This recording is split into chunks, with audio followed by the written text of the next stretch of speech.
So వాడు చేసిన పని వల్ల ఈ రోజున మెట్రో స్టేషన్ రేట్లు పెరిగినాయి ఖచ్చితంగా. ఎందుకంటే దాని మీద వచ్చి ఇన్కమ్ అనేది ఆగిపోయింది, అడ్వర్టైజ్మెంట్ మీద వచ్చి ఇన్కమ్ ఆగిపోయింది. కాబట్టి ఈ రోజున అది ప్రజల మీద, మెట్రో మీద ప్రయాణం చేసేవాడి మీద భారం పడింది ఖచ్చితంగా.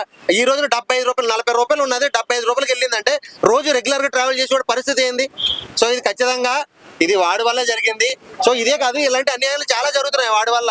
సో జనాలకు తెలియట్లేదు ఏంటంటే వాడేదో గొప్పవాడు అనుకుంటాడు, కానీ వాడు బెట్టింగ్ ప్రమోట్ చేయట్లేదు. కానీ వాడికి రావాల్సిన డబ్బులు లక్షల్లో సంపాదించుకుంటాడు ఇంట్లో కూర్చుని ఖాళీగా. వాడు దేశాన్ని ప్రపంచాన్ని మనం చూపిస్తానని చెప్పి ఈ రోజున ఒక రూమ్ లో కూర్చుని సొల్లు మాటలు చెప్పుకుంటూ లక్షలు సంపాదిస్తున్నాడు. అది కరెక్ట్ కాదు. అంటే నెక్స్ట్ ఇంకోటి ఏంటంటే ప్రతి ఒక్కడు కూడా పనికి మనోడు దొంగ నా కొడుకే అంటాడు. దొంగ నా కొడుకే అంటున్నాడు.